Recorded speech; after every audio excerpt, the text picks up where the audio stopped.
သာသနာတော်နှစ်2552ခုနှစ်ဘောဇာတက္ကရာ1980ပြည့်နှစ်သကုရထဆန်း10ရက်မန္တလေးမြို့မဟာအောင်ကြီးရဏစီကျောင်းဝိုင်းရဏလူငယ်ရုပ်ရဒေသနာတော်ပြန်ပွားရေးအဖွဲ့နှစ်နှစ်ပြည့်အထိမ်းအမှတ်ဖြစ်စဉ်ကျင်းပပြုလုပ်အပ်သည့်ဓမ္မပူဇာဓမ္မသဘင်အခမ်းအနားဝယ်မန္တလေးမြို့မဟာအောင်ကြီးမြို့နယ်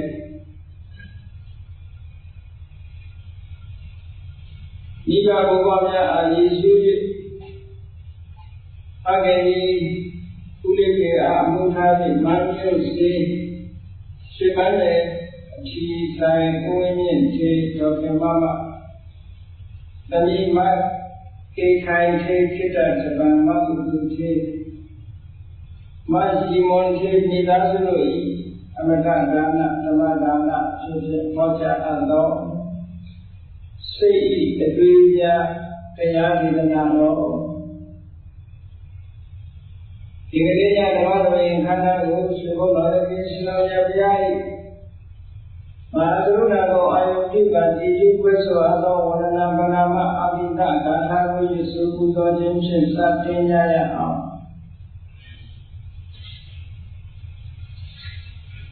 ယောကမဂောတိဟိတိယပမေယံကာလံကရောလောတိဒုက္ခရာနိခေရံကတောလောကဣဒာယနာသောနမောမဟာကရုဏိတတတတ္တာယောဂါသောဝိညာဉ်ပြာစွာသတ္တဝါဤချမ်းသာစီးပွားလိုလားတောင်းတဂုဏ်ပေါင်းအားဖြင့်နာထအမြင်ညာခြင်းရှင်တော်မြတ်ဗျာ၏တမ္မမောတိဟိတိဂရေကဝါယိတဲ့တေချာတို့ဖြင့်တော်လဲအမေမြေယံဤတဲ့တိုင်းတာဖော်ပြခြင်းကမစွမ်းနိုင်ပါသောကာလလေးအပင်ခြေတိတ်ကိုရှိကြသောကာလပတ်တော်လောကဣဒယတတလောကဤအကျိုးစီးပွားအလောကအတိဒုက္ခရာဒီဥစ္စာတရှိတဲ့အိမ်မှာမိတ္တကြီးမှသမိတာနဲ့တထာဇနီဆွန်ရင်ကြီးဟုကျက်တိထဝေ90အစုအလုံးခဲ့ရသောအမှုတော်ကိုကရုဏာဘုရားရှင်ရဲ့ဤတန်ပြုတို့အထုတော်မူရသည်ဖြစ်၍ခေရလက်ရှိရဲ့လုံးအသက်ဆုံးရဲ့နှလုံးစိတ်ဝံကိုယ်ဤပြမခြင်းတို့ကတောဝနရာจิตများစွာရောက်တော်မူခဲ့ရအရှာလေးသည်မဟာကရုဏီကတတ္တဝါများယဝေတာကေသနာရှိခင်မဟာကရုဏာရှင်ဖြစ်တော်မူသောတဏ္ဍနာတဝိရိယများစွာသတ္တဝါဤချမ်းသာစီးပွားလိုလားတောင်းတဂုဏ်ပေါင်းအားဖြင့်နာထအမြင်ညာကျိုးရှင်တော်မြတ်ဗျာအားနမောယုတိကြောင်းပြောင်းမှန်ကိုလျော်၍ကြောယုကျိုးရှိခိုးခြင်းသည်အတုဘဝတုစင်စစ်မသိဖြစ်ပါစေတည်း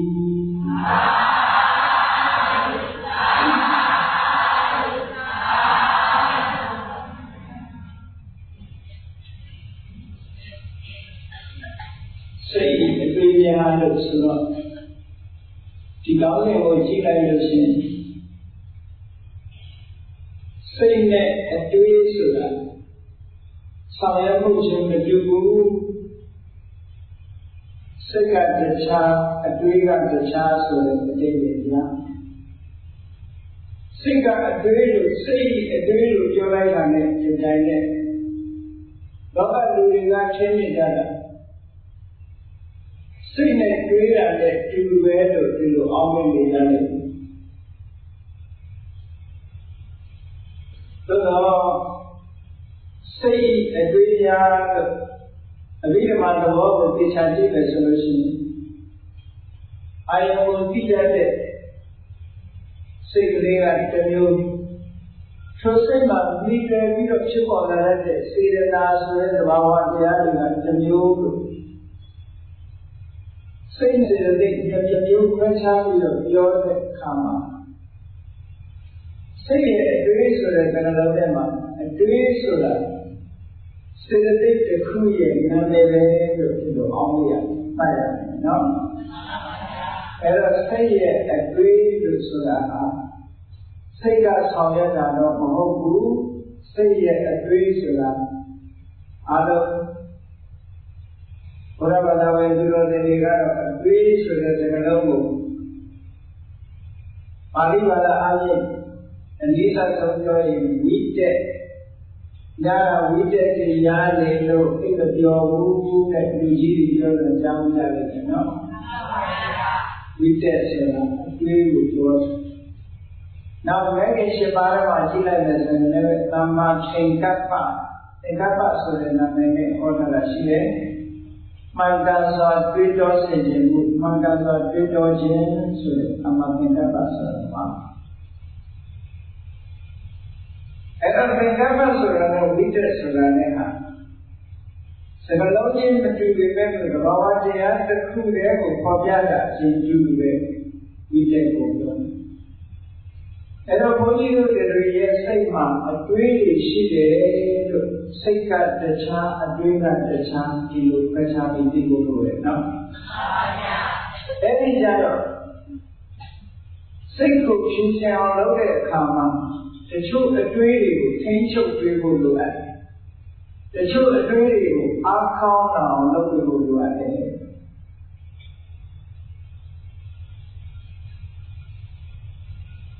စိတ်တိုင်းမှာတွေးတာမဟုတ်ဘူးဆိုတဲ့အတိတ်တွေကိုလည်းပေါ်ပြတယ်အတွေးမဲ့စိတ်တို့ပြောလို့ရှိရင်လူတွေကရုပ်ရဲ့လက်ခံမှလက်ခံတယ်ဟိုစိတ်ဆိုတာတွေးတတ်တာပေါ့မတွေးတတ်တဲ့စိတ်ရဲ့လို့မရှိဘူးလို့ဒီလိုရှင်းအောင်လုပ်နေတယ်နော်သို့တော့အတွေးမဲ့စိတ်ဆိုတာအဘိဓမ္မာမှာရှိတယ်စာပေလိုပြောရင်အဝိတ္တကစိတ်အဝိတ္တကဆိုတာအတွေးမပါတဲ့စိတ်အဲ့ဒီအတွေးမပါတဲ့စိတ်ကိုထပ်ပြီးနှမျိုးခွဲတဲ့အခါမှာသဘာဝအဝိတ္တကပင်ကိုယ်ကအတွေးမဲ့တဲ့စိတ်မျိုးတစ်ခုဘာဝနာဗလအဝိတ္တကကျင့်ဆောင်တဲ့ဘာဝနာစွမ်းအားကြောင့်အတွေးမဲ့သွားတဲ့စိတ်ကတစ်မျိုးလို့ဟောအတွေးမဲ့စိတ်ဆိုတာရှိသေးတယ်နော်မှန်ပါဗျာစိတ်တိုင်းတွေးတယ်လို့မထင်နဲ့မတွေးဘဲနဲ့ငြိမ်းနေတဲ့စိတ်မျိုးကလည်းရှိသေးတယ်နော်အဲ့တော့အဘိဓမ္မာလောရာပြောမယ်ဆိုရင်တွေးတောတဲ့စိတ်ဟာတွေးတောမှုနဲ့ရှင်တွဲပြီးတော့ဖြစ်ပေါ်တဲ့စိတ်ဟာ55မျိုးပဲရှိတယ်တရုတ်တွေကိုတော့မပြောတော့ပါဘူး55မျိုးရှိတယ်အတွင်းမဲ့စိတ်က66မျိုးရှိတယ်ဟုတ်ကဲ့အတွင်းနဲ့စိတ်က55အတွင်းမဲ့စိတ်က66အတွင်းမဲ့စိတ်က66အဲ့ဒီနှစ်ခုပေါင်းလိုက်လို့ရှိရင်စိတ်121ဆိုတဲ့ခဏကိုရမယ်နော်အဲ့တော့လောကကြီးမှာစိတ်တိုင်းမှာတွေးနေတာအတွင်းမဲ့စိတ်ဆိုတာကိုအာရလန်းကလက်ခံဘုရားမြတ်စွာဘုရားတော်ခါကာလတော့ကဘုရားမြတ်စွာနဲ့ခေတ်သေးပေါ်တဲ့နိကန္ထနာတဗုဒ္ဓဆိုတဲ့ဆရာကြီးရှိဒီကနေ့အိန္ဒိယမှာတော့ခြေဝါဒကိုခေါ်နော်ခြေဝါဒဒီကနေ့အိန္ဒိယနိုင်ငံမှာထောင်သားပြည်ဆဲဖြစ်တဲ့ဘာသာတရားတစ်ခုသူတို့သာပေရဆိုရင်တော့မဟာဝီရဝဋ္ဌမာနမဟာဝီရသူနာမည်ကပါဠိသာပေရကျတော့နိခန္ဓနာတဗုဒ္ဓလို့သူတို့ခေါ်တယ်အဲဒီနိခန္ဓနာတဗုဒ္ဓကအတွင်းမဲ့စိတ်ဆိုတာကိုလက်ခံစိတ်မှန်ရဲ့အတွေးရှိတယ်လို့လက်ခံတခါတော့မှဘုရားမြတ်စွာရဲ့ဥပဒကတူဖြစ်တဲ့စိတ်ဓာတ်တူးကျွယ်စိတ်ဓာတ်တူးကျွယ်ဆိုတာလူလည်းလူဝတ်ကြောင့်လေသို့တော်လည်း တရားဓမ္မနဲ့ပတ်သက်ပြီးတော့တရားကောင်းကောင်းဟောတတ်တယ်ဟောပြောကောင်းတယ်အကြည့်ဉာဏ်ရှိတယ်အဲ့ဒီစိတ်ဓာတ်တွေဟာဒီကဏ္ဍနာတဘုရားနဲ့တွေ့တဲ့အခါကျတော့ဒီကဏ္ဍနာတဘုရားကမေးဘောရမဘုရားကအတွေးမဲ့စိတ်အဝိတ္တကအဝိတ္တသာသမာဓိအတွေးမပါတဲ့သမာဓိရှိတယ်လို့ဘောရမဘုရားဟောတယ်အတွေးမဲ့စိတ်ဆိုတာဟောတယ်စိတ်ဆိုတာအတွေးနဲ့မှဖြစ်တယ်အတွေးမပါတဲ့စိတ်ဆိုတာမရှိနိုင်ဘူးဘယ်နဲ့လဲစိတ်ဓာတ်တွေဒါကြီးရောအတွေးမဲ့စိတ်ဆိုတာအတွေးမဲ့သမာဓိဆိုတာကိုယုံကြည်ရလားလို့ဆိုတော့သူမေးလိုက်တဲ့စကားကိုသိတာရှိယုံရလားလို့ပြောတာနော်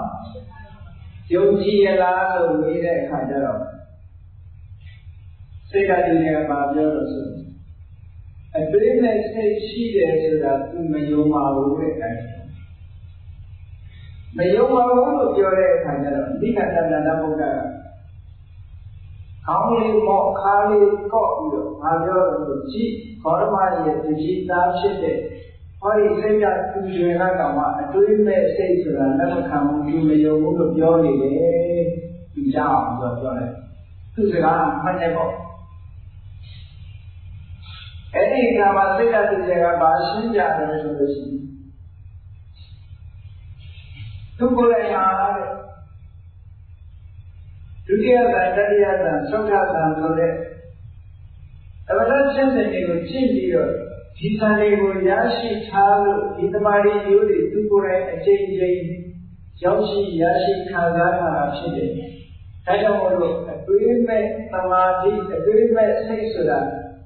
သူကိုယ်တိုင်သိတယ်လို့သူကပြောတာယုံနာမဟုတ်ဘူးသူကိုယ်တိုင်သိတာဟုတ်ကဲ့သူမယုံဘူးဆိုတာသူကိုယ်တိုင်သိတယ်။လောကမှာလူတွေကကိုယ်ကိုယ်တိုင်မသိရင်သူပြောနဲ့လက်မခံရဘူးလား။ကိုသိတာမဟုတ်ကိုသိတာမဟုတ်ဆိုစာထဲမှာပါတယ်ဘယ်သူကပြောတာဟိုဒါလည်းပဲလက်ခံရတယ်လေ။အဲ့တော့စိတ်ကသူပြန်ပြောတယ်မယုံဘူးဆိုတာတဲ့အတွင်းမဲ့စိတ်အတွင်းမဲ့သမာဓိရှိတယ်ဆိုတာသူကိုယ်တိုင်အချင်းချင်းရရှိဘူးလို့ကိုယ်တိုင်သိတာဒါကြောင့်မယုံဘူးပြောတာပါလို့ဆိုဒီကတ္တနာတဘုရားအဲ့ဒီမှာခြေသားပါတော့စိတ်ဓာတ်သူတွေကအလုံးကောက်ချစ်တယ်ဆိုပြီးတော့ဘာဖြစ်လဲလို့ဆိုသူစကားကိုလက်ခံတယ်လို့ထင်သွားတာဟုတ်သူမျက်စိလဲသွားတာစိတ်ဓာတ်သူတွေကအလုံးကောက်ချစ်တယ်ငါကတော့မယုံဘူးပြောပြီးတော့အခုကျတော့သူကိုယ်တိုင်သိတယ်လို့ပြောပြန်တယ်အဲ့ဒီတော့စိတ်ဓာတ်သူတွေကသူ့ကိုစိန်ခေါ်တယ်ချမ်းတဲ့တော့တဲ့ဟောခုလို့ဆိုကဲယုံနာနဲ့သိတာသူတလားမတူဘူးလားတူယုံနာဆိုတာကိုမသိပဲနဲ့သူကြောသူပြောလက်ခံရတာယုံနာကိုယ်တိုင်သိတာကျတော့ယုံနာမဟုတ်တော့ဘူးလေယုံတဲ့အဆင့်ကိုလောလာပြီဒါကြောင့်ကိုယ်တိုင်သိတာဆိုတော့နိဒာနနာတဘုရားဘာမှမဖြေရှင်းနိုင်တဲ့နောက်ဆုံးရှုံးပေးလိုက်ရတယ်။တာယုတ်ထဲမှာသူတို့ရေးထားရှိတယ်နော်။အဲ့ဒါကြောင့်မလို့ဘုန်းကြီးတို့တရားချိတ်နေတယ်ဆိုရင်အတွင်းနဲ့စိတ်ရှိတယ်လို့အတွင်းပဲစိတ်တွေလည်းရှိတယ်ဆိုတာကိုမှတ်ထားပေါ့နော်။အဲ့ဒီအတွင်းကိုဖြောင်းနိုင်တာဘုန်းကြီးတို့တွေတွေးတဲ့နာရှိတယ်လို့မတွေးတဲ့နာလည်းရှိတယ်။အဲကြောင့်မို့လို့စိတ်ရဲ့အတွေးများဆိုတာကိုလေ့လာဖို့လူတိုင်းအတွေးမှုရတာကြီးပဲမတွေးတဲ့လူတွေတယောက်မှမရှိဘူး။တာမန်အားဖြင့်အတွေးမဲ့စိတ်ကြီး10ခုပဲရှိတယ်။အဲဒီ10ခုကဘာလို့လဲမျက်စိကမြင်လို့သိတဲ့စိတ်နားကကြားပြီးတော့သိတဲ့စိတ်အဲ့ဒါနဲ့အားနေပြီးနှာခေါင်းကနာပြီးတော့သိတဲ့စိတ်တရားကတည့်ရပြီးတော့သိတဲ့စိတ်ခန္ဓာကကိုယ်ကရှိပြီးတော့သိတဲ့စိတ်အဲဒီစိတ်ဟာ10မျိုးရှိတယ်မျက်စိကမြင်ပြီးတော့သိတဲ့စိတ်က2မျိုးရှိတယ်နားကကြားပြီးသိတာက2မျိုးရှိတယ်နှာခေါင်းကအနံ့ညာပြီးသိတာတရားကအရသာတွေ့ပြီးသိတာခန္ဓာကိုယ်ကရှိပြီးသိတာ2မျိုးစီဆိုတော့ငါနှစ်ပြီးတော့တော့ပြောပါတော့အဲ့ဒါကအ တွေးမဲ့စိတ်တွေးမှလို့တဲ့စိတ်ကျန်တဲ့စိတ်တွေကတော့အတွေးနဲ့စိတ်တွေရှိတယ်ကဲတွေးတိုင်းကောင်းမလားမကောင်းတဲ့အတွေးတွေကိုဒီတရားနာပြီးတဲ့အခါကျတော့မကောင်းတဲ့အတွေးတွေကိုဘယ်လိုချောက်ရမလဲဆိုတာမြတ်စွာဘုရားကဝိတက်ကသံဌာနတော့မှာဟောထားတာအလုံးမသားစံကောင်းပါဘုရားမြတ်စွာကိုယ်တော်ကလူတွေရဲ့စိတ်တွေရဲ့လူစိတ်ရဲ့အတွေးများကိုအလေးထားပြီးတော့ဟောကြားခဲ့တယ်ဟောဒီအတွေးဆိုတာမှန်ကန်စွာတွေးချက်လို့ရှိရင်လက်ရှိရှိပါတယ်မှာနာမသင်္ကပ္ပမှန်ကန်သောအတွေးဆိုရှိအဲ့ဒီမှန်ကန်သောအတွေးတွေနိဗ္ဗာန်ရဖို့အတွက်လမ်းကြောင်းတစ်ခုပဲဟုတ်ကဲ့လားမှန်ပါဗျာနိဗ္ဗာန်ရဖို့လမ်းကြောင်းတစ်ခုအဲ့ဒါနဲ့ဆန့်ကျင်တဲ့မှန်မှန်ရင်းရင်းတွေးတဲ့အတွေးကြတယ်အပိုင်ရဲ့ချမ်းသာတဲ့အတွေးမျိုးဖြစ်တယ်ဒါကြောင့်ဘုန်းကြီးတို့တွေမှန်ကန်တဲ့အတွေးနဲ့မှားရတဲ့အတွေးဒီနှစ်ခုကိုခွဲခြားတာမှန်ကန်တဲ့အတွေးကိုမိမိရဲ့စိတ်ထဲမှာထူထောင်ပေးပြီးတော့မှားရတဲ့အတွေးကိုခွဲခြားဖြစ်ဖို့ပေါ့အဲ့တော့မှားရတဲ့အတွေးဆိုတာအားလဲမှားရတဲ့အတွေးဆိုတာအပြစ်ရှိတဲ့အတွေးနောက်ဆင်းရဲတဲ့အကျိုးကိုထုတ်လုပ်တတ်တဲ့အတွေ့အမှားနေတဲ့အတွေ့အပြစ်ရှိတဲ့ဆင်းရဲတဲ့အကျိုးကိုပေးတတ်တယ်အဲ့ဒီအတွေ့အကြုံဒီမှားရတဲ့အတွေ့မှန်ကန်တဲ့အတွေ့ဆိုတာအပြစ်ကင်းတဲ့ကောင်းကျိုးချမ်းသာတွေကိုပေးတတ်တယ်လူစိတ်ထဲမှာဖြစ်ထားပြီးတဲ့အတွေ့နှစ်မျိုးဟာပွက်ပြချမ်းသာမှုရှိတယ်အဲ့တော့ဘုန်းကြီးတို့တရားချက်တဲ့ဒီလိုပြည့်တဲ့တို့ဒါလေးကိုသိထားလို့ရှိရင်မှားရင်းတဲ့အတွေ့အကြုံမလားမှန်ကန်တဲ့အတွေ့အကြုံမလားမှန်တယ်ပါဗျာဟုတ်မှန်ကန်တဲ့အတွေ့ကိုတွေ့ရတယ်လေကဲမှန်ကန်တဲ့အတွေ့ကိုပြောတော့မယ်ဆိုရင်မှားရင်းတဲ့အတွေ့ကိုအရင်ပြောအောင်အပြည့်လို့လဲဆိုရင်မမှားဖို့တဲ့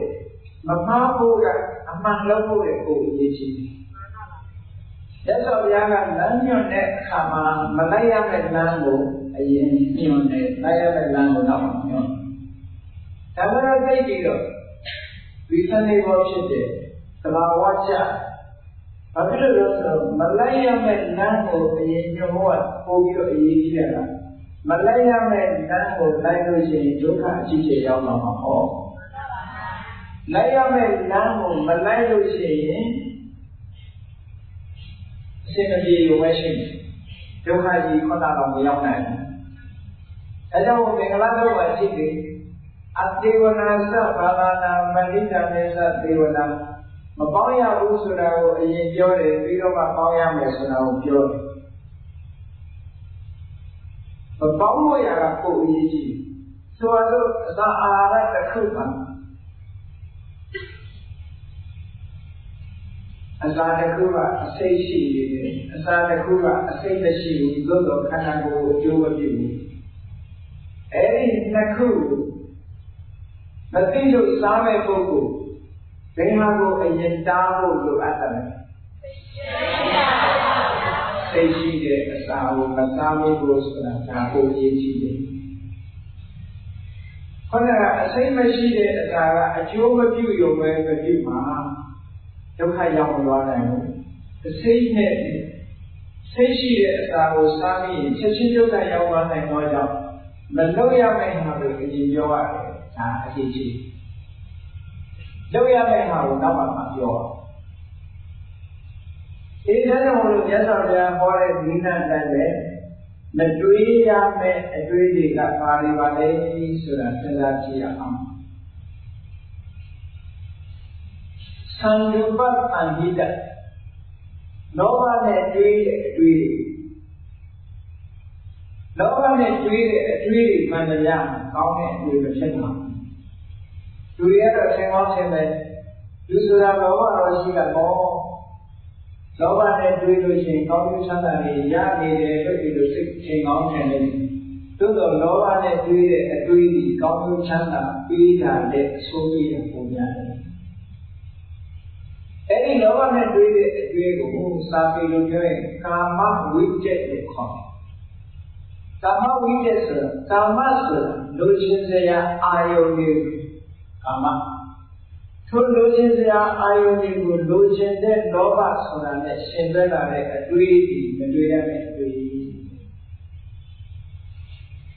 လောကလူတွေကတော့ဒါအတွေးနေတာအတွေးဖြစ်ဟုတ်ကဲ့ကာမအာယုန်နဲ့ပတ်သက်တဲ့အတွေးဆိုတာဒီလောကမှာဒါယိုးနေတဲ့အတွေးတွေဘယ်လိုမှလဲဆိုရင်မျက်စိကသာသာကြည့်ခြင်းနဲ့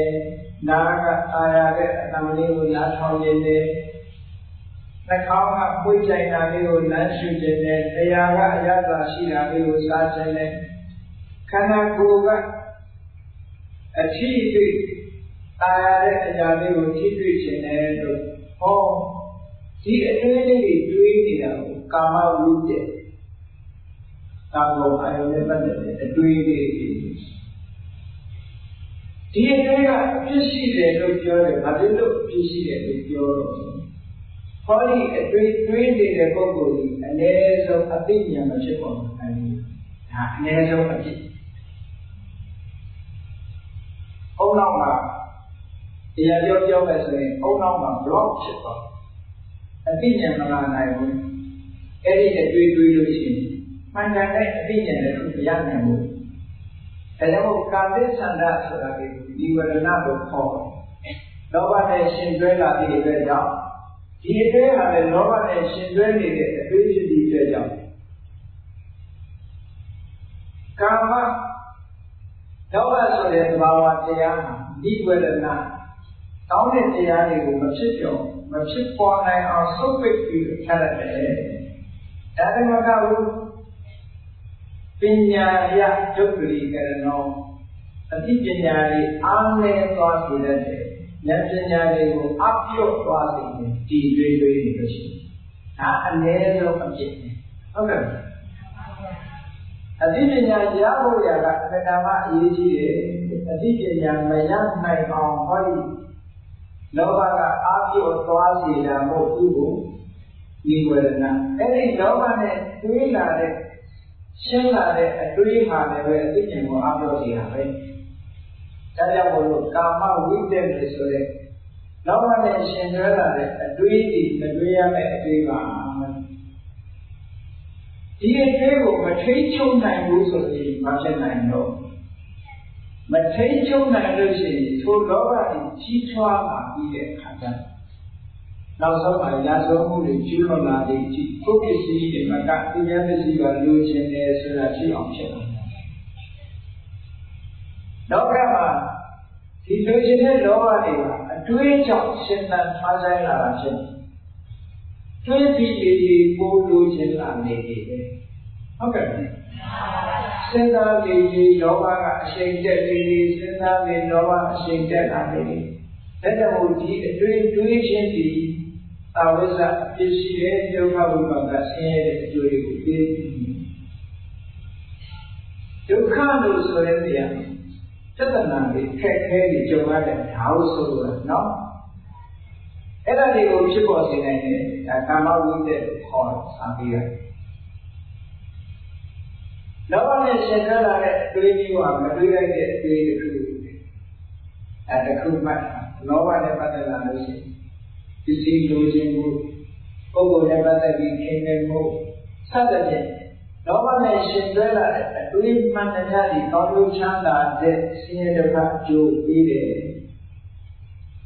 နောက်တစ်ခုမတွေးတဲ့အတွေးကဘာလို့ဆိုရင်ဇာဘာထဝိတ္တဒေါသုပတ္တန်ဟိတဒေါသနဲ့ရှင်သွဲလာတဲ့အတွေးကဲရတဲ့ကလေးလည်းပြိတ္တာတွေကိုယ့်အကိုစဉ်းစားကြည့်စိတ်ဆိုးတဲ့အခါတွေးတဲ့အတွေးနဲ့စိတ်ကြီးနေတဲ့အခါတွေးတဲ့အတွေးတွေ့ရလားမှန်ပါဗျာဒီဒေါသနဲ့တွေးနေတဲ့အတွေးတွေသူရဲ့စိတ်ကိုငြိမ်းချမ်းမှုကိုမပေးနိုင်တဲ့အပြင်တစ်ခါသားကိုရံလို့ဖို့ပဲတွေးနေတယ်ဟုတ်ကဲ့မှန်ပါဗျာ ကိုမကျေနပ်တဲ့ပုဂ္ဂိုလ်ကြောင့်ကိုအမြဲတမ်းရန်လုပ်ဖို့ပဲတွေးနေတယ်။ဒီတွေးမျိုးဟာကောင်းတဲ့အတွေးကိုဘာမှမဖြစ်နိုင်ဘူး။အဲ့ဒီအတွေးကိုညာပါဒဝိတက်လို့ခေါ်ပါလေ။အာယုန်တစ်ခုတွေးမိတဲ့အခါမှာမကျေနပ်တယ်ဆိုတဲ့နေရာမှာပုဂ္ဂိုလ်ကိုမကျေနပ်တာကတစ်မျိုးတက်မဲ့ကိုမကျေနပ်တာကတစ်မျိုးရှိတယ်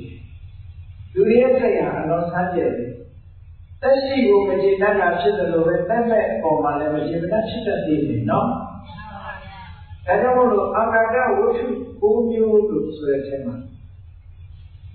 တက်မဲ့နဲ့ပတ်သက်ပြီးဆက်လိုက်လို့ရှိရင်10မျိုးဖြစ်သွားလူရဲ့စိတ်ထဲမှာမကျေနပ်ဖြစ်ဖို့ရအတွေးဒေါသနဲ့ပတ်သက်လာလို့ရှိရင်စိတ်ထဲမှာဆွမ်းမှတ်ပြီးတော့တေးထားတဲ့အတေးဘယ်နှခုရှိလို့9ခုရှိတယ်ပေါ့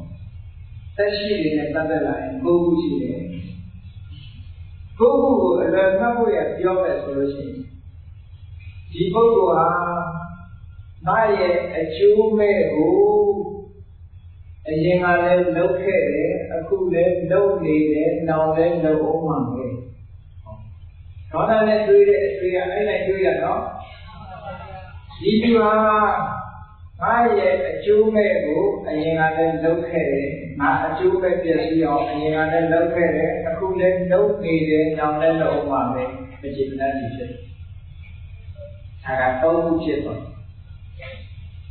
ငါနဲ့ခင်မင်တဲ့ပုဂ္ဂိုလ်ရဲ့ပြည့်စည်နေတာဆုံးရှုံးမှုကို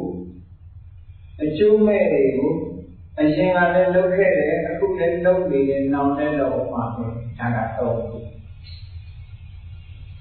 မာနမတည့်တဲ့ပုဂ္ဂိုလ်ကိုမြောက်ပင်ပေးပြီးကောင်းကျိုးချမ်းသာတွေရအောင်ဒီလူကကူညီနေတယ်အရင်ကလည်းကူညီခဲ့တယ်အခုလည်းကူညီနေတယ်ပဲနောက်လည်းကူညီအောင်မှာပဲအလုံးပေါင်းလိုက်တော့ဘယ်လိုဖြစ်လဲဟုတ်ပါဘူးဒေါသနဲ့တွေးတဲ့အတွေးဒီအဲ့ဒီဘက်ကိုခြေပြုတ်သွားခြေတယ်သွားတယ်လူဒေါသမှာဒါတော်တော်များများကိုယ့်ကိုယ်ကအတွေ့အကြုံရှိကြနေတာလေကုသစေနေမှာဆိုအတွေ့အကြုံရှိနော်အဲ့ဒီအတွေ့တွေကဒေါသနဲ့ပတ်သက်တဲ့အတွေ့တွေဒါကိုအာဂတဝတ္ထု9မျိုးလို့ခေါ်တယ်နောက်တစ်ခုတတ်မဲ့နဲ့ပတ်သက်တဲ့ကြတော့ပါတော့ကြည့်တချို့လူတွေကခလုတ်တိုက်လို့ရှိရင်အဲ့ဒီခလုတ်ထိတ်ဆိုးတယ်နေပူလို့ရှိရင်လည်းနေပူရမလားစိတ်ဆိုးနေတိုက်ရင်လည်းတိုက်ရမလားစိတ်ဆိုးမီးပူရင်လည်းပူရမလားစိတ်ဆိုးစိတ်တူတဲ့လူကမြင်မြင်နိုင်ရစိတ်တူနေတာဟုတ်ကဲ့ဒေါသနဲ့ပတ်သက်လာတဲ့အတွေးဘုန်းကြီးတို့ဒီမှာဒကာကြီးတယောက်စိတ်တူပုံလေးကိုပြောပြဘယ်လိုစိတ်တူဒီတရားဝင်ကြီးရိုးဆန်တဲ့ဖို့ဆိုတာရွက်ရည်လေးတစ်တင်းနဲ့တရားဝင်ကြီးရိုးဆန်တဲ့ဖို့ဆိုတာဒီလာမရွက်ကထွက်လို့ရလေကျင်းနေတဲ့အခါကျတော့ရေစီးရတဲ့တန်တော့လေကိုလော်ပြီးတော့မသွားနိုင်ဘူးမသွားနိုင်တော့ဘာလို့လဲကုန်းပေါ်ဆင်းပြီးလေကိုကျိုးနဲ့ချီပြီးတော့ခါကိုကျိုးနဲ့ချီလမ်းလျှောက်ပြီးလေကိုဆွဲရအဲ့ဒါကိုဆန်တဲ့ရတယ်အဲ့ဒီပင်ပင်ပန်းပန်းနဲ့တရားရည်ကြီးကောက်ကောက်ကွေ့ကွေ့ကိုဆန်တဲ့လာလိုက်တာလေကြီးကတချူးချူးနဲ့ရွာသားရောက်မှတိုက်တာညော်လိုက်တဲ့လေတလောင်းလုံးပင်ပင်ပန်းပန်းကျိုးနဲ့ဆွဲပြီးတော့တက်လာခဲ့ရတာလေကြီးရွာသားရောက်တဲ့အခါကျတော့လေလာတော့ကဲဒီခုမှတိုက်ရကောင်းလားလို့ဆိုပြီးတော့လက်ထူပြီးတော့ရွာကျော်ပြီးရွက်ထွင်သွားတယ်အဲ့ဒါရွာကျော်ရွက်တင်ဆိုအဲ့ဒါကျော်နော်သူစိတ်တို့ဟာဒီရွာရောက်နေပြီလေမနေနိုင်ဘူးလေကိုစိတ်ဆိုးလို့လည်းအဲ့ဒါရွက်ထွင်ပြီးတော့ရှေ့ကျော်တက်သွားတယ်ဒါလည်းမကဘူးဒကာကြီးတယောက်ကသူကမနက်ဆင်တယ်မနက်ဆင်တဲ့အခါမှာတကောင်းတစ်ခုဆိုဒီကမြူးတတ်တာအေးမနက်ဆိုတာအရင်တော့စက်ကူလေးတွေကတ်နေတော့ရတာဆိုတော့လေတိုက်တယ်ဆိုရင်စက်ကူကလည်းလောလောဆယ်လွတ်တတ်တာဟုတ်မ Mana sini dari mata dia fitnah dia tak bertuan fitnah dia bertuan cara sejuk nana sih le zaman le tapi dia kau tak sejuk muda. Era asana koma kau jauh mahu ke yang mahu ni lah sejuk lah. Oh siapa dah wujud era ni wujud no siapa dah wujud. Any dunia ada material ni hari, nampaknya semua wujudnya wujud sudah terwujud menyesal, nafsu, jumat siang lupa, sudah jauh yang lupa sudah terwujud, bukit segala jauh sudah contoh malu terwujud, no? Dunia lupa yang terwujud wujudnya wujud lupa Any adrenaline was a adrenaline and adrenaline. Say adrenaline. You know adrenaline is shivra. Adrenaline, a fish adrenaline, senior the power, be that adrenaline. The adrenaline is dream for a little high out there, to never let a little high out. Call the son of Yahoo Johnson. Saya mau diwe, di adrenaline itu mereka wujud lupa apa. Tapi hari adrenaline itu pesan apa? Adrenaline satu dia. Beda macam satu dia siapa? Satu lah. Mau ni mana satu? Satu. Mau jauh sini ni satu. Era tu mana ni adrenaline, mana ni adrenaline satu dia ni. Kamu wujud sahaja mereka harus nikmat wujud. Nikmat wujud sahaja. Kamu ayu ni, jessica ni dia, lara lara ni cipu sore adrenaline, nama tayar, tangguh kamu sore adrenaline. Nak kamu macam mana buat nasi sore adrenaline. Lepas tu, ayah dah dah sore adrenaline, kerana kawan cipu sore adrenaline. Adrenaline pesan. Ayah dah tahu sore adrenaline. Anak kamu dulu sore adrenaline, tiga tahun sore adrenaline. Kemudian dia asal sore adrenaline yang bersih. Cuma adrenaline tu no. Ini dah zaman kamu zaman macam dia buat melalui sudah sudah sini. Apa? Dalam berapa kamu macam dia uji dia bertuan sudah dia, ada dua sini dia masih. Dua sini mentu guna. Kalau dia pun lagi dia nak juga, tapi jangan cecenya orang lain. Kami Macam ni, duit agak bercuci. Kalau macam ni, duit nak. Kamu kau ayu ni mah, jodoh ni duit bukan. Kamu kau ayu ni jadi jangan tuai dia. Kamu ni lagi sudah duit lagi solusi. Tiba bukan. Anda bisa ikan layu maka tukar wibaga cakap juri wali duit kalau begini. Kalau mahu ni kamu wujud, kau ni duit. No? Juga banyak sendiri ada tu. Allah sudah bawa dia le sendiri. Allah sudah bawa yang sanjung. Bawa upesa jenis bawa dia tu. Ini bawa dia tu bini sekian wala macam bagi sedar. Lugu jambu lisi sekula kunci jenis sekian wala ni. Ini sisi usaha channel, yang share channel sudah kudu segi mana,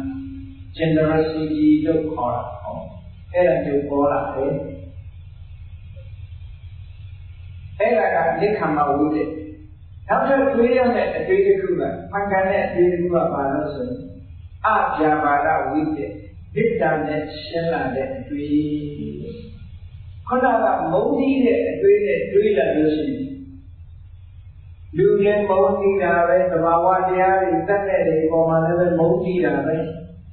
Mahu tidak itu juga, jawab wujud. Eri ammonia can Nalona, Yada Chanda Java, Dugu, Pujia, Yokayomi, Puji Chene,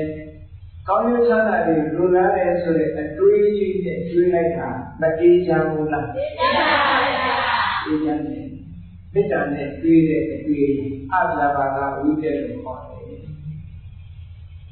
And Yada Dwari, Konya Chana, your booty is really. That's why all Chana Java, Lekane, created, Nogane, Pure, Lekane, Logan, Bede, or Konya Chana, Yadi. He counted a few really good young, counted the Gampiola, the county and the Logan. Logan is a young, maybe good and a chicken, Konya Chana, to the Valley, Konya Chana, Yapa, and Holiday. Konya Chana, Yapa. That is all that created in the tree. Number two, how we made our way that Karuna net created a Chena net created. Survival years of the logo. Survival Mayaka would teach in a dream of a Survival when you say that I don't say to God, I look at Yavasi. You can't tell me that we better Below Apiamane, below Pujiamane, the demons of Chile, below Pujiamane, below Apiamane. Say that Johnny, below Pujiamane, below Apiamane. Nogajima, Savia, Nosia, so many to add in the book. Below Nyata, below Hanayam, a 2 year, how many we over? Karuna, and 2 years. Any a really she had a book with Yami, Yokayomi, a book, look at me, a book with Kuji Buya, one day back. You know that in my Buya, any hour now we get down Buya, the Udu Buya. So, Mila Munejo, Yibe Yokane, Buya, Senior, Yibe Yokane, Buya, the Dano, Yibe Yokane, Buya. Oh, he really don't need that, no? He ever how they now we have it, good in that thing. Say it a greedy, young Yola, say it a greedy yali, Magone a greeda, don't move a greed in a greeda, don't you? Gone a greed in a greeda, don't you? The other is really Magone a greedy, Mitanama, Pora, Pesha people like Set really in Tawisa, Pishi, Doka, Sine, Jury, Pora, in a young daddy would set people, Madogu, Gone a green and Sato. We got another one, yes, of Yana Porta ship. We got another one. A clear will change of the decent to the When I never change of the Yamuno, say, Jama traded a trader, leaching and Rebecca Yami, Macomba leaching Yami. Macomba leaching in Yami, Lula Gugu, Macomba traded like the You propose and Rebecca Mahu. Hello, yes, I Mr. Mario Beaton. Macomba traded young Napoya and Mr. Mario Beaton. That's all they are more about. Ever since the crew, chimney, the Boko, who did your order at chimney the time. The Boko version, they already a trade or don't change your children, election and why. Okay. For your Macau, really, change your boy and how do you plan your shop? Hey, call me. A giant at your vessel, do they say it, really? No one had three Lanashi, Jordan had 23 Lanashi, and Mohan had 3 Lanashi. And then no one had 3 Lanashi, Jordan had 3 Lanashi, Mohan had 3 Lanashi, Mohan had 3 between Lutina, Lutina, Chena, Lutina, Lutina, Lutina, and Mohan had 3. You are both unachievable. Looking now, looking at the lieutenant, looking at the lieutenant. Every Lova daughter Moha ဒီတရားတွေဥဆောင်လာတဲ့အတွေးမျိုးတွေအန္တရာယ်ရှိတဲ့အတွေးတွေကောင်းပြီဘုရားတို့တွေလောဘနဲ့အတွေးကြီးတစ်ခုပေါ်လာတယ်ဆိုတော့အဲ့ဒီလောဘနဲ့အတွေးကြီးတစ်ခုပေါ်လာတယ်ဘယ်လိုထိန်းချုပ်လဲဒေါသနဲ့ရှင်တွဲလာတဲ့အတွေးကြီးတစ်ခုပေါ်လာတယ်ဘယ်လိုထိန်းချုပ်လဲမောဟလို့ဆိုတဲ့တွေးဝေမှုနဲ့ရှင်တွဲလာတဲ့အတွေးကြီးပေါ်လာဘယ်လိုထိန်းချုပ်လဲရသော်ဗျာထိန်းချုပ်ဖို့ထိန်းချုပ်ပြီး5မျိုးနံပါတ်1ကဘာလို့ဆိုရင်မကောင်းတဲ့အတွေးပေါ်လာပြီဆိုလို့ရှိရင်အာယုံပြောင်းလိုက်ပါတယ်ဒါတစ်ခုနော်ဆက်မတွေးတဲ့အကြောင်းဒါပြောအာယုံပြောင်းပြီးတော့ဖြည့်ရှင်းရမယ်ဘယ်လိုအာယုံပြောင်းပြီးတော့ဖြည့်ရှင်းလို့ဒါကိုပြန်ပြီးတော့အာယုံပြောင်းဖြည့်ရှင်းပြီးဆိုတော့လူတရားပေါ်မှာတာယာစဉ်ဖြစ်ပြီးခင်ရွယ်လာတဲ့လောဘနဲ့တွေးတဲ့အတွေးဆိုတော့ဒီခင်ကသာသမီပေါ်မှာချစ်ခင်ပြတာတို့တူချစ်ကြတယ်ခင်ကြတယ်ဆိုတော့တတ္တဝါတွေပေါ်မှာနောက်ဆုံးမှာခွေးလေးကောင်ကိုဝေးထားတဲ့ခွေးလေးပေါ်မှာကြောင်လေးတွေပေါ်မှာခင်ပြတာကစတာယာစဉ်နဲ့လောဘဖြစ်လာပြီးသက်ရှိတတ္တဝါပေါ်မှာတာယာစဉ်ဖြစ်လာပြီးလောဘနဲ့တွေးတွေဝင်လာပြီနော်ဝင်လာရင်ဘယ်လိုရုပ်ထွက်မလဲနောက်တစ်ခုကပစ္စည်းပေါ်မှာရောမခင်တယ်ဘူးလားခင်ပါပါဗျာဒီဇိုင်းကာလာလေးနဲ့လောတန်တာလေးဆိုရင်အကိုင်ရမဝေးရဖြစ်ဟုတ်လားအဝတ်စားဆိုတဲ့ fashion အသစ်ထင်ထားတဲ့ဟာလေးဆိုလို့ရှိရင်မဝေးရအသုံးရကလေးဖြစ်တယ်ပစ္စည်းမှာလည်းပြောတယ်ညာကိုင်ကြည့်တယ်တော့ကြာဘူးတချို့စီယောဇာပေါ်မှာတွေ့တာဝင်ညာကိုင်ကြည့်ရင်ကိုချင်ဟုတ်တယ်ခုဒီကိုလည်းဒီလိုလိုက်တာမျိုးရှိသေးတယ်နော်အဲ့ဒါကသင်္ခါရပေါ်မှာတွေ့တာလည်းလို့အဲ့တော့ဆိုလိုတာကကိုကြီးရှင်းအောင်ပြောမယ်ဆိုရင်သက်ရှိပေါ်မှာတွေ့တာကလည်းသက်မဲ့ပေါ်မှာတွေ့တာလည်းအတွေ့မျိုးဖြစ်လာတယ်သက်ရှိပေါ်မှာလောဘနဲ့တွေ့လာတဲ့တွေ့တာလည်းအတွေ့ကိုအာနဲ့ဖြောင်းသက်မဲ့ပေါ်မှာတွေ့တာလည်းအာနဲ့ဖြောင်းအဲ့ဆိုဗျာကနံပါတ်1အာယုံပြောင်းပြီးတော့ဖြောင်းကဲအာယုံပြောင်းဆိုလို့ပြောင်းရမယ်ဆိုတော့လူတစ်ယောက်ပေါ်မှာချစ်ခင်တဲ့စိတ်တွေပေါ်လာပြီဆိုလို့ရှိ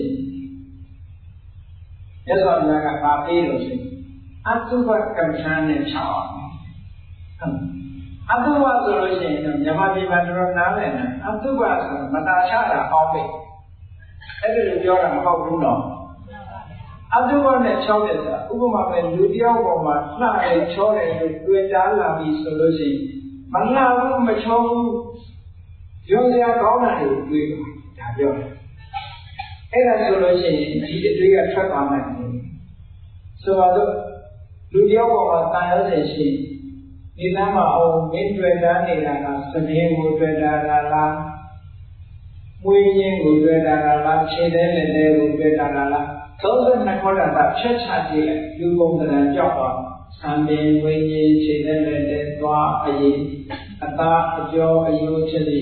တစ်ခုစီတစ်ခုစီအသိဉာဏ်နဲ့ဖြတ်ကြည့်လိုက်တဲ့ဆိုတွေ့တာရရှိသေးတယ်ရှိပါပါဗျာအဲ့ဒီဒီနဲ့ဖြောင်းလူတယောက်ပေါ်မှာတန်ရုံးစဉ်ဖြစ်ပြီးတွဲလာပြီဆိုရင်အဲ့ဒါနဲ့ဖြောင်းအဲ့ဒါနဲ့ဖြောင်းလို့ရှိရင်ဘာဖြစ်လို့လဲတန်ရုံးစဉ်ကြီးကပူတဲ့ပူလာပြီလို့လောကမှာကာမတဏ္ဍာဆိုတဲ့ကြီးကအပူဆုံးလို့ပြောတာပေါ့ဘယ်လိုလောင်လို့ကိုယ့်ရဲ့နှလုံးသားကိုလောင်ဟုတ်ကဲ့မှန်ပါဗျာမိလောင်တာကအပြင်မှာလောင်တာကတစ်ခုလို့ဒါကမိတတ်တွေမသိတဲ့မိလောင်ရှင်ထဲမှာလောင်တဲ့မိဒီကြီးကနော်အေးနောက်ဆုံးဘယ်လောက်ကြာအန်ရပေးလို့ဆိုစူးစိုက်လို့ကိုယ့်ကိုတတ်သိတဲ့ချင်းဟောဒီကြီးကတောင်းကျွမ်းသွားတာဒါကြောင့်မို့လို့တာမန်မဟုတ်မပေါ့ဆာတယ်ဒီကြီးကအဲ့ဒါကြောင့်မို့လို့ရသော်ဘုရားကအဖြေပေးတယ်ဘုရားမြတ်စွာလက်ထက်တော်ခန္ဓာလာတော့ဝိဉ္ဇိတဆိုတဲ့ညာတော်လေးတွေပါငယ်ငယ်လေးလေးသာသနာတော်ဝင်လာတာလားညရဲရတဲ့ဆောင်းရံသွားဆ ဆက်လက်သွားရင်ကနေပြီးတော့စက်ကုန်တွေပေါက်များလို့ချိလိုက်ပြီးတဲ့အခါကျတော့ကျိုးစင်ကကပ်ပါတဲ့အာယုန်တွေကိုမြင်တာစိတ်ထဲမှာတွေ့တာတဲ့စိတ်ကြီးပေါ်တယ်ခုနကလူချင်းတဲ့လောဘအတွေးတွေတွေးလာပြီတွေးလာကြတဲ့ကဒီကတတိထားလိုက်ရင်အော်ဒီတွေးရတာဒုက္ခပြီးတော့မှာပဲဒုက္ခပြီးတော့မှာပဲဆိုပြီးတော့သူ့ရဲ့ဆရာရှင်အာနန္ဒာရှိပြေးသွားပြီးတော့ဆရာတဲ့တပည့်တော်ရဲ့ရင်ထဲမှာသာဂပိတွေလောင်းနေပါပြီတဲ့။ဘာနဲ့တော့ဘာနဲ့ပြင်းရမလဲ။မီးလောင်နေပြီတဲ့စပြီးဟုတ်ကဲ့။မှန်ပါဗျာ။အဲ့ဒီမီးလောင်တာကိုမီးမထင်ဒုက္ခရောက်မှာနော်။မှန်ပါဗျာ။ရှင်ထဲမှာမီးလောင်နေပြီတဲ့အဲ့ဒါကိုဘာနဲ့ပြင်းရမလို့ဆိုရှင်နန္ဒပြောဒီဘောင်းနဲ့မင်းအမှတ်မှားနေလို့ဒီလိုဖြစ်တာပါ။ပညာယဝိပရိယေတာစိတ်တန်တေပြိတ္တိဒီစိတ်မှာမိကောက်ခံနေရတာနဲ့အတွေးမှားနေပြီတဲ့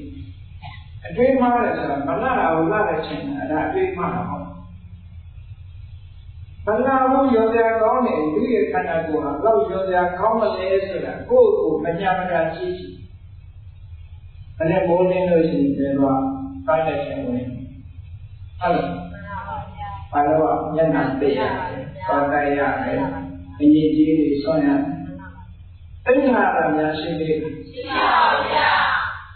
ကဲကောင်းတာလို့ဆိုလို့ခန္ဓာကိုယ်ထွက်လာတဲ့ဟာသိဋ္ဌာတဲ့တကူမှမရှိဘူးတို့လည်းတွေ့တောင်းနေတာပဲဒီခန္ဓာကိုတေချာစဉ်းစားကြည့်လိုက်လို့ရှိရင်အိဋ္ဌာတဲ့ခန္ဓာကိုယ်ထွက်လာလို့ပွေးလို့ကြိုက်လို့ဒါလေးကတော့ပြင်းပြင်းနဲ့ထည့်ပြီးထားအောင်ပါပဲမူးလို့ရှိအောင်တကူမှမရှိဘူးဟုတ်ကဲ့မှန်ပါဗျာတကူမှမရှိတိတ်တိတ်ပုံဆုံးပြရတာလေးရှိတယ်ပုံတကူမှမရှိဒီချာလနာဒါအကုဘစဉ်းစားတယ်ဆိုတာအဲ့ဒါကိုပြောတယ်မတက်တဲ့ဟာကိုစဉ်းစားတော့ပြောမတက်တဲ့ဟာကိုစဉ်းစား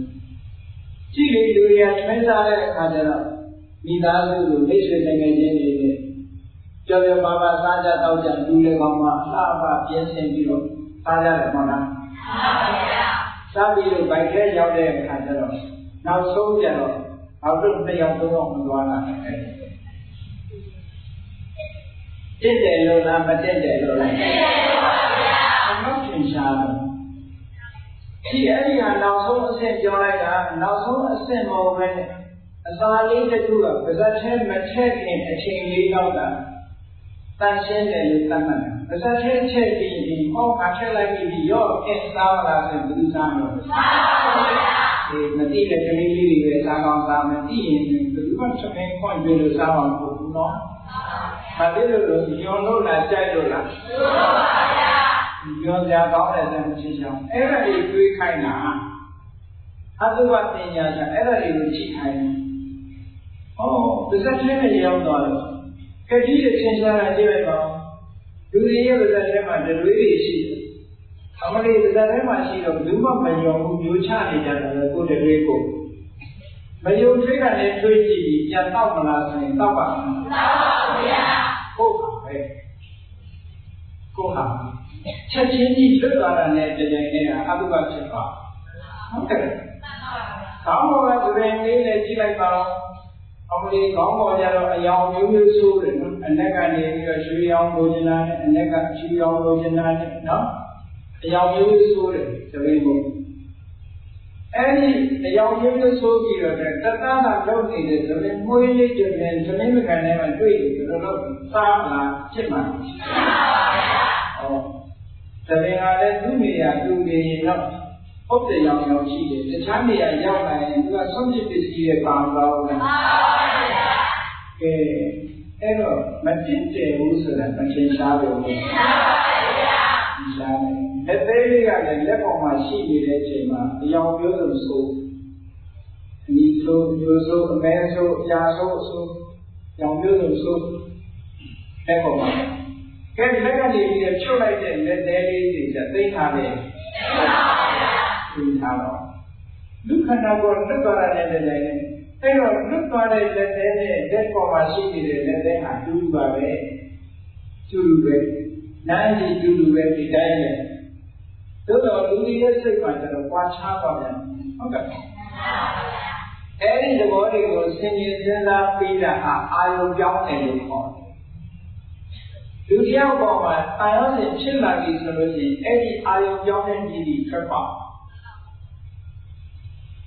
အတွေးကိုဖယ်ရှားဖြစ်တဲ့နည်းတွေမြတ်စွာဘုရားဒီနည်းကိုပေါ်အဉ္ဉံနိဗ္ဗာန်မနတိတ္တမှာနဲ့အာယုံကြောင်းပြီးတော့ဖြည့်လိုက်ပါစတယ်လို့ချင်းနေတဲ့အတွေးမနှောက်ဘူးဆိုတဲ့အတွေးနဲ့အစားထိုးလိုက်လို့ရှိရင်ခုနလောဘသည်လောဘနောက်ဆုတ်သွားပါလိမ့်မယ်ရှင်တဲ့ကိုပူအောင်လုပ်နေတဲ့လောဘအမြင့်သွားတယ်ဒါဆေးတော့လောကလူတွေကဒီလိုကောင်းရင်တော့ဆေးလောက်တယ်ခုစိတ်နေမကောင်းတာလည်းဆေးလောက်ဖို့လိုတယ်နိုင်ငံခြားမှာဒီလိုဆေးမျိုးမရှိဘူးသူတို့စီမှာဘာလုပ်လို့ psychotherapist psychiatrist တို့ psychotherapist ဆိုတာမာနရဲ့စိတ်ဓာတ်စိတ်ထူးထူးဆရာဝန်တွေပေါ့နော် psychotherapy ဆိုတာအဲ့ဒါစိတ်ကိုဆေးမကျွေးပဲနဲ့ခဏနေကိုလိုပြောဒီလိုပြောပြီးပြေးလဲအောင်ပြောနေတဲ့အဲ့ဒါ psychotherapy လို့ရသော်ဘုရားတရားတော်ကအဲ့ဒီလိုပြောလို့လည်းမဟုတ်ဘူးလုံးဝကောင်းကောင်းကုစားပေးနေတယ်ဒါနဲ့ psychotherapy တမျိုးပဲပေါ့ဒီ psychotherapy ကိုသူတို့ဒီမှာမသိလို့ရှိရင်သူတို့သုံးချမသိဘူးဒါဘုရားရဲ့ Buddhist psychotherapy လို့ခေါ်နော်မကောင်းတဲ့အတွေးကိုကောင်းတဲ့အတွေးနဲ့စားထိုးလိုက်ဒီအာယုံကြောင်းပြီးတော့စားထိုးတယ်လောဘဖြစ်နေပြီဆိုရင်အဲ့ဒီလောဘကိုဖယ်ရှားဖို့ရတဲ့ခဏကဒီလောဘဖြစ်နေတဲ့အာယုံတစ်ခုကိုစားထိုးပြီးတော့စဉ်းစားလိုက်ရင်ခဏကရှင်ဝိသီနာကိုရှင်အနန္ဒာပြောတယ်မြင်အတွေးမှားနေတာအတွေးတွေမှားနေတဲ့ကြောင့်အတွေးကိုပြန်ပြီးတော့တွေးလိုက်ပါအတုပါယစိတ်တံဘာဝိဟိမာတနုတ္တယမောဇဟာ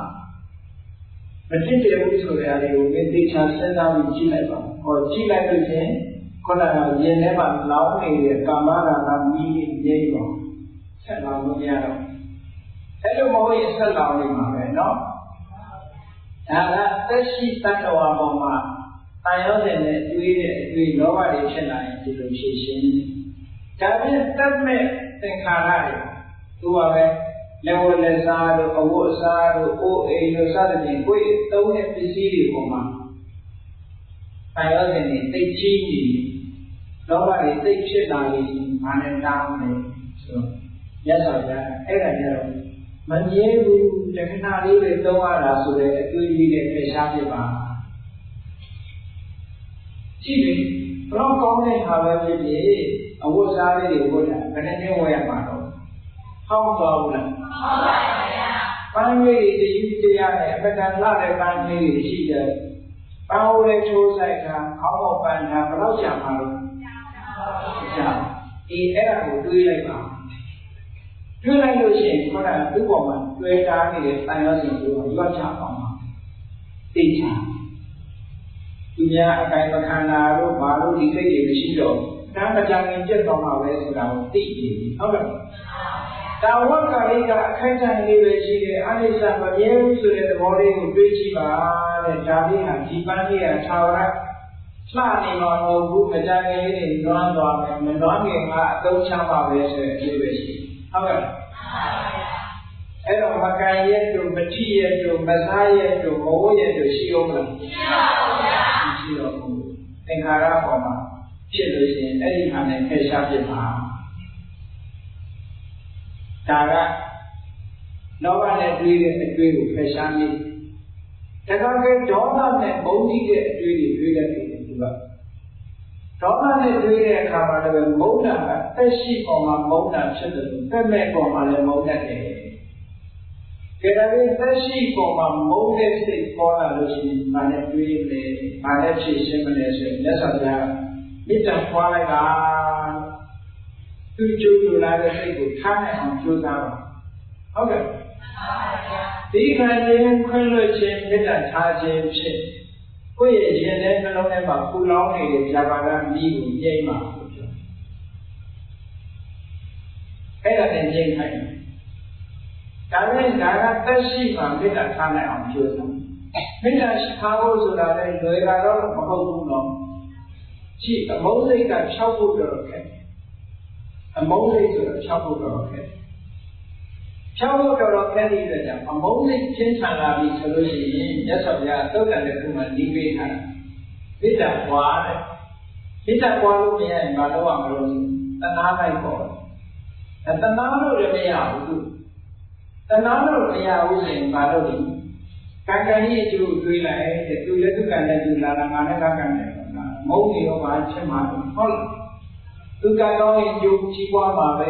သူကံနဲ့သူငါနဲ့ကံနဲ့ငါလို့ကံကိုတွေးလိုက်အဲ့ဒါလို့မရရင်ဘာလို့အောင်လို့မေ့လိုက်ပေါ့နောက်ဆုံးကမေ့လိုက်တယ်ဟုတ်ကဲ့ဘယ်နည်းနဲ့ဖြစ်ကြောက်ဖို့ရအဓိကမှာရင်ထဲနှလုံးထဲမှာပူလောင်စေတတ်တဲ့ဒေါသရဲ့အတွေးတွေကိုလည်းအဲ့ဒီနည်းနဲ့ဖြေရှင်းအောင်ဒါပြင်တတ်မဲ့ဥစ္စာတွေပေါ်မှာမုန်းနေမှုဆိုတော့လူရဲ့စိတ်ထဲမှာခါပြန်ပေါ်လာတဲ့အဲ့ဒီလိုပေါ်လာလို့ရှိရင်ဒီမှာပဲသူပင်ကြီးကဒီသားထဲမှာရှုပ်နေတဲ့အဲ့ဒီပင်ကြီးကိုမုန်းဒီရက်ဒီခဏခဏကြွေကြလို့တကယ်စီခဏခဏတည်းမုန်းနေအဲ့ဒီပင်ကြီးအဲ့လိုဆိုလို့ရှိရင်ဘာစဉ်းစားရမလို့ဆိုရင်မြတ်စွာဘုရားဓာတုပနတိကာရဓာတ်သဘောတွေကိုတွေးကြည့်လိုက်ပါမင်းမုန်းတာဟာပထဝီဓာတ်ကိုမုန်းတာလားအာဘောဓာတ်ကိုမုန်းတာလားကျေသောဓာတ်ကိုမုန်းတာလားစသဖြင့်ဒီကိုယ့်ရဲ့အမုန်းရဲ့တရားကိုတည်တည်ချာချာရှာလိုက်တဲ့အခါကျတော့အမုန်းတရားတွေတရားမရှိဘဲနဲ့ကြောင်းနေသွားနိုင်ပါတယ်လက်တွေ့စမ်းကြည့်ပေါ့ဒါနော်အမုန်းစိတ်လေးတွေနဲ့အတွေးဝင်လာလို့ရှိရင်အဲ့ဒီနည်းတွေနဲ့တက်တဲ့အိမ်မှာဖြည့်ရှင်းပါဒါဖြင့်မောဟနဲ့ပတ်သက်လာတဲ့အတွေးတွေကြတော့အတ္တကဆရာကြီးကနည်းလမ်းကားဆိုတွေးထားနံပါတ်1ကဆရာကောင်းသမားကောင်းဟန်စီကပ်ပြီးတော့ဘုရားစီမှုကတရားနာပါဆရာကောင်းသမားကောင်းစီကပ်ရမောဟကြီးနေတဲ့လူလုံးတဲ့မလုံးတဲ့မလုံးတဲ့နာမလုံးတဲ့နဲ့ချင်းနေတယ်လုံးတဲ့နာမလုံးတဲ့ဘူးလို့ချင်းနေတဲ့တူဝေမှုရှိတဲ့ပုဂ္ဂိုလ်ကြီးဆိုတဲ့သူမတူဝေရဆရာကောင်းသမားကောင်းချင်းတယ်နံပါတ်1ဆရာကောင်းသမားကောင်းနဲ့ချင်းကပ်ပြီးတော့အဲ့ဒီဆရာကောင်းသမားကောင်းကပညာသင်တဲ့နံပါတ်2နံပါတ်3ကကိုသင်ထားတဲ့ပညာတွေကိုရှင်းရှင်းဆုံးဖြတ်ဖို့ရအတွက်ရှင်းလင်းအောင်ဒိဋ္ဌိရှင်းပြဖို့မေးတယ်မေးခွန်းထုတ်ဒါကတော့ပညာတိုးတက်ခြင်းကြောင့်ဟုတ်ကဲ့မောဟကိုဖြောင်းဖို့ရတာပညာတိုးတက်တာကမောဟပြောင်းမှာအဲ့ဒါကြောင့်မလို့မောဟကိုပယ်ရှားပြခြင်းလို့ရှိရင်အသိပညာတွေတိုးတက်တဲ့ခြင်းကိုတော့ရမယ်အဲ့ဒီနည်းတွေနဲ့ဖြည့်ရှင်းဆုံးဖြတ်ပြီးတော့ပြရတယ်ဒီလိုဆိုကဲကောင်းပြီဒါကအာယုံပြောင်းပြီးတော့ထွက်ပေါက်ရှာတဲ့နည်းအတွေးမှားနေတိုင်းအာယုံပြောင်းပြီးတော့ထွက်ပေါက်ရှာတဲ့နည်းနဲ့ပြေးတယ်နောက်တစ်နည်းကဘာလို့ဆိုလောဘနဲ့တွေးနေမယ်ဒေါသနဲ့တွေးနေမယ်မောဟနဲ့တွေးနေမယ်ဆိုလို့ရှိရင်နောက်တစ်နည်းကဘာလို့အောင်မလို့ဆိုအဲ့ဒီကိုတွေးနေတဲ့အရာရဲ့အဖြစ်ရှင်းခြင်းမှာသူ့ကိုတွေးနေတဲ့စိတ်အဖြစ်ကိုရှင်းခြင်းဥပမာပဲလူချင်းတဲ့ကာမနဲ့ပတ်သက်တဲ့အတွေးတွေတွေးနေတယ်ဘုံကြီးတဲ့အတွေးတွေတွေးနေတယ်လူတစ်ဖက်သားကိုရန်ရှာဖို့အတွေးတွေတွေးနေတယ်ဆိုလို့ရှိရင်ဒီအတွေးတွေအပင်ရင်းချနိုင်တဲ့အတွေးတွေပါလားအဒုက္ခရောက်တဲ့အတွေးတွေပါလားဘုဒ္ဓဘာသာရဲ့အကျိုးပျက်စီးပါနိုင်တယ်ငါမှလည်းဒုက္ခရောက်မယ်ဆိုတဲ့အတွေးတွေပါလားအင်မတန်မှ60ကောင်းတဲ့အတွေးတွေဒီတွေးတွေကဆက်တွေးနေငါဒုက္ခရောက်လိမ့်မယ်ဟုတ်ဒီလိုဆင်ခြင်ကြည့်လိုက်ပါအဲ့ဒီလိုဆင်ခြင်လိုက်လို့ရှိရင်ခဏအတွေးဟာထပ်ပေါက်ရပါလိမ့်မယ်မကောင်းတဲ့အတွေးဖြောက်နိုင်ပါလိမ့်မကောင်းတဲ့အတွေးတွေဖြောက်နိုင်ပါလိမ့်ဒါလည်းတွေ့ရှင်လို့ရှိရဟုတ်ကဲ့ဒါကဒုတိယနည်းပထမနည်းကအာယုံပြောင်းတာဒုတိယနည်းကအဖြစ်ကိုတွေးတာထပ်ပြီးတော့ကိုတွေးတဲ့အတွေးရဲ့အဖြစ်ကိုဆင်ခြင်တာနော်ဆင်ခြင်တော့လည်းနောက်တတိယနည်းကိုမြတ်စွာဘုရားပြတယ်တတိယနည်းကဘာလို့အောင်မလို့ဆိုလို့မေ့ပြရစိတ်ထဲမှာမထားနဲ့ဆက်မတွေးနဲ့လို့ဆိုကိုတွေးတဲ့အတွေးတစ်ခုကဖြောက်လို့မရဘူးဆိုဆက်မတွေးဆက်မတွေးနဲ့စိတ်ထဲမှာကိုပေါ်မလာအောင်ဟာအဲ့ဒါကတတိယနည်းဒါပေမဲ့စတုဒ္ဓနည်းကဘာလို့ဆိုလို့ရှိရင်ဒီအတွေးဘယ်ကစတယ်လဲဆိုရင် အတွေးရဲ့အခြေအမြစ်ကိုလည်းရှာတာသူ့မှာလည်းလောဘနဲ့တွေးနေတဲ့အတွေးတွေဒေါသနဲ့တွေးတဲ့အတွေးတွေမောဟနဲ့တွေးတဲ့အတွေးတွေရံလိုရတဲ့အတွေးတွေဘယ်ဟာစနေတာတော့လို့ဆိုတဲ့အတွေးရဲ့အခြေအမြစ်တွေကိုသိအောင်ပါရှာရင်နဲ့ထွက်ပေါက်တွေ့သွားလိမ့်မယ်အတွေးကပြောင်းပြီးသားဖြစ်သွားအကြောင်းရှာတာနဲ့ပဲသူ့အတွေးကထွက်ပေါက်ရသွားတယ်ဟုတ်ကဲ့နောက်တစ်နည်းကျတော့မြတ်စွာဘုရားဗာပိဋကံမကောင်းတဲ့အတွေးတွေကတာမန်နဲ့ဖြောက်လို့မရဘူးအာယုံပြောင်းတဲ့စနစ်နဲ့လည်းမအောင်မြင်ဘူးအပြစ်ကိုဆင်ញင်တွေးကြောတဲ့နည်းနဲ့လည်းမအောင်မြင်ဘူးဘေးလို့လည်းမရဘူးအရင်မြင့်ရှာလို့လည်းမရဘူးဆိုလို့ရှိရင်မတော့မတော့ဆိုစိတ်ကိုစိတ်နဲ့ဖိနှိပ်ပြီးတော့မရရအောင်ကြိုးစားပါတယ်နောက်ဆုံးကတော့ဒါဟုတ်ကဲ့လက်လျှောက်မပေးနဲ့တဲ့နောက်ဆုံးကြရင်တော့အဲ့ဒါမရရအောင်မြတ်စွာဘုရားကဘယ်လောက်ကြီးအောင်ဟောတာလို့ဆိုဉာဏ်တိပိဉာဏ်တမာဒယဇီဝါယကာလောအာဟိတဝါအနောချိတ်ပြီးတော့လောက်အောင်ဟုတ်လားမကောင်းတဲ့အတွေ့အကြုံနေရင်အဲ့ဒီအတွေ့ကိုအံချိတ်ပြီးတော့ဖြေရှင်းရမယ်ဘောကလူတွေကအနောချိတ်ပါလေမာနဲ့ချိတ်တော့မခံနိုင်တဲ့စိတ်တွေချိတ်ဟုတ်လားလူတရားကိုမခံနိုင်ဘူးဆိုရင်အဲ့ဒီမခံနိုင်တဲ့စိတ်နဲ့အံချိတ်တယ်နော်ဇီဝါယကာလောအာဟိတဝါအာဟိသဘာလို့လဲရှာနဲ့အာကောင်ကိုထောက်ခဲ့စားတက်ခောက်ပြီးတော့ဒီဟာမျိုးကဖြစ်ကိုမဖြစ်စေရဘူးဆိုပြီးတော့ကိုယ့်ကိုတတိဝေးပြီးတော့စိတ်ကိုစိတ်နဲ့ဖိညစ်ပြီးတော့မကောင်းတဲ့အတွေ့အကြုံကိုဖေရှားပြပါဒါကဝိတက်ကတန်ထာနာတုတ်မြတ်စွာဘုရားကဟောတာနော်အဲ့တော့စိတ်ရဲ့အတွေ့အကြုံတွေကမကောင်းတဲ့အတွေ့အကြုံကိုဟောဒီမိစနစ်၅မျိုးပြန်ပြီးတော့ပြောရအောင်နံပါတ်၁ကအာယုံပြောင်းပြီးတော့ဖြည့်ရှင်းတဲ့မိစနစ်နံပါတ်2ကအပြစ်ရှာပြီးတော့အပြစ်ကိုဆင်ញင်ပြီးဆင်ញင်သုံးသပ်ပြီးဖြည့်ရှင်းတဲ့နည်းနံပါတ်3ကမေ့ဖြစ်တဲ့နည်းနံပါတ်4ကအရင်မြစ်ရှာဝေပြီးတော့ဖြည့်ချောက်တဲ့နည်းနံပါတ်5ကစိတ်နဲ့ဖိညစ်ပြီးတော့မရရအောင်ကြိုးစားတဲ့နည်းအဲဒီ5မျိုးဟုတ်ကဲ့အဲဒီ5မျိုးနဲ့လုပ်လို့ရှိရင်စိတ်ရဲ့အတွေးတွေမကောင်းတဲ့အတွေးတွေကလုံးဝကျင်းသွားပြီးတော့ဘာဖြစ်လာလဲဆိုရင်အတွေးပေါ်မှာပိုင်နိုင်မှုဆိုတဲ့ပါဝါတစ်ခုရနိုင်တယ်အဲ့ဒီပါဝါကဘာလို့ကိုတွေးနေတဲ့အတွေးကိုတွေးလို့ရကိုမတွေးနေတဲ့အတွေးမတွေးတော့ဟောလောက်အောင်အခုကမတွေးနေတဲ့အတွေးတွေတွေးနေရတယ်မဟုတ်လားမှန်ပါဗျာဒီအတွေးမကောင်းမှသိပြီးတွေးနေတယ်ဟိုမှာတရေကြောက်တဲ့လူကညတရေကြည့်လာတဲ့တွေးနေတာပါကြောက်စရာအတွေးတွေးနေတာပဲလူတွေကဟုတ်ကဲ့လားဘာဖြစ်မှညာဖြစ်မှတွေးပြီးတော့တွေးနေတဲ့အတွေးကိုတွေးရကိုပြန်ချောင်းကိုမတွေးချင်တာနဲ့တွေးရတယ်ဆိုရကြောင်းသွားကြီးတော့ဆောင်းပေါင်းဖို့ဆိုပြီးချွေးပြန်လို့မတွေးချင်တဲ့အတွေးတွေတွေးပြီးအဲဒီတော့အခုလို့ဒီနည်းစနစ်တွေနဲ့ရှင်းသုံးပြီးတော့အတွေးကိုပယ်ချောင်းနိုင်မယ်ဆိုလို့ရှိရင်တဲ့အဲဒီပုဂ္ဂိုလ်ကအတွေးပေါ်မှာစိုက်တတိရတော့ပြီးတော့ကိုတွေးခြင်းတဲ့အတွေးကိုတွေးမယ်ကိုမတွေးခြင်းတဲ့အတွေးကိုမတွေးပဲနေလို့ရပါလိမ့်မယ်လေ့ကျင့်ပြီးတော့ရှင်းကြည့်ဟုတ်ကဲ့အဲ့ဒါကနံပါတ်1အကျိုးအဲ့ဒါလို့ရသွားပြီဆိုရင်ဘာဖြစ်လာလို့ဆိုလို့ရှိရင်တဏှာကိုတွေ့တာမှုတွေအလုံးကိုဖယ်ရှားနိုင်မယ်တာယောဇဉ်တွေလည်းကျင်းသွားလိမ့်မယ်နောက်ဆုံးမှာအထင်မြင်ဆိုတဲ့မာမနာတွေအလုံးကျသွားလို့ရှိရင်ဒုက္ခဥဒ္ဒမြလောလောတော့ဒါမြတ်စွာဘုရားဟောထားတဲ့နောက်ဆုံးကဒုက္ခအာလမလုပ်ပါလိမ့်မယ်ဒုက္ခတွေဘယ်ကရနေရလဲဆိုတော့ဟောဒီအတွေးတွေကရနေတယ်ဒီစင်နဲ့အကြီးလူတွေကတွေးနေကြတာမဟုတ်လားမှန်ပါဗျာအဲ့ဒီအတွေးတွေကြောင့်ဒုက္ခရောက်နေတာတဲ့အဲ့ဒီအတွေးတွေကိုမကောင်းတဲ့အတွေးတွေကိုဖယ်ရှားပြစ်လိုက်နိုင်တာနဲ့ကြိုက်တဲ့တဏှာကိုလည်းဖယ်ရှားနိုင်မယ်တာယောဇဉ်တွေကိုလည်းကျင်းအောင်လုပ်နိုင်တော့မယ်မာနတွေကိုလည်းဖယ်ရှားပြစ်နိုင်မယ်အဲ့ဒီတဏှာတွေမာနတွေတာယောဇဉ်တွေကျင်းတော်ပြီဆိုလို့ရှိရင်ဒီလောကမှာကျုပ်ရတဲ့ဒုက္ခမှန်တရားသံဃာထဲမှာကျုပ်ရတဲ့ဒုက္ခမှန်တရားလုံးဝဆုံးသက်သွားပါလိမ့်မယ်ဒါဟာစိတ်ရဲ့အတွေးများနဲ့ပတ်သက်တဲ့ဘုရားမြတ်စွာဟောကြားတဲ့ဝိတက်ကတန်ထာနာသုတ်တာတရားဒေသနာဖြစ်ပါတယ်အဲဒါကိုဉာဏ်ရှိခင်ဒီလိုဒီပြိတ္တတွေနေ့စဉ်နဲ့အများမိမိတို့တဏ္ဍာမှာဖြစ်ဖြစ်ထရှိတဲ့စိတ်ရဲ့အတွေးများ အတွေးနဲ့စိတ်ရှိနေတဲ့ထဲကအတွေးနဲ့စိတ်တွေကထိုအတွေးတွေမှန်ကန်တဲ့အတွေးကိုတွေးခြင်းဖြင့်၎င်းမှားရတဲ့အတွေးတွေကိုနိလန်း90ဖြင့်ဖြည့်ရှင်းခြင်းဖြင့်၎င်းအတွေးတွေကိုထိန်းချုပ်နိုင်ပြီးဆင်းရဲဒုက္ခကိုကိုယ်စီကိုယ်ငှဆုံးသတ်အောင်ကြိုးစားအားထုတ်နိုင်ကြပါစေကုန်သတည်း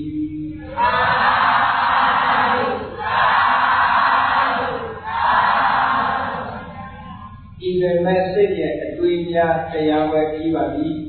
မေတ္တာပို့ကြရအောင်တတ္တဝါများစွာဝိယံကွာသံသာကြပါစေတတ္တဝါများစွာဝိယံကွာသံသာကြပါစေမေတ္တာရေချမ်းသက်စေချမ်းမာစိတ်ချမ်းသာ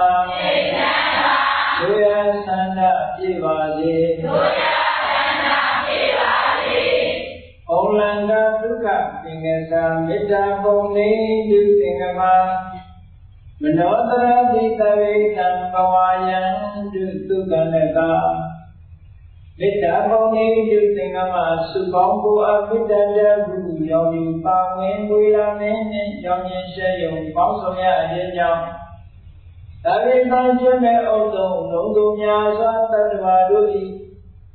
မနောတရတိပညာဖြစ်စဉ်အေးကြည်လင်းသည့်ရေစဉ်ပြည့်တင်စိတ်နှလုံးဤဟူသောရေအိုင်ကြီးအတွင်း၌ဒုက္ခပင်ကစင်တော်ရအေးမြကြည်သာတာယာပွင့်လုံးချမ်းသာဒုက္ခတည်ဟူသောပုဂ္ဂိုလ်ရာဇာမန်တို့သည်ဘုံလန္တဝန္တရှင်ယူမုံလူလည်းရဲ့ကြည်လူဝဲကြုံခုဝိညာပေါင်းသည်ဖြစ်၍ဒုက္ခရကလျောလေးတဲ့ရောရှင်းတင်းပြပီတိလေးဟုသောယမန်တို့သည်ဘဝယံပြုကောင်းသောမသိချိန်တိုင်း၍နေကြပါစေကုန်သတည်း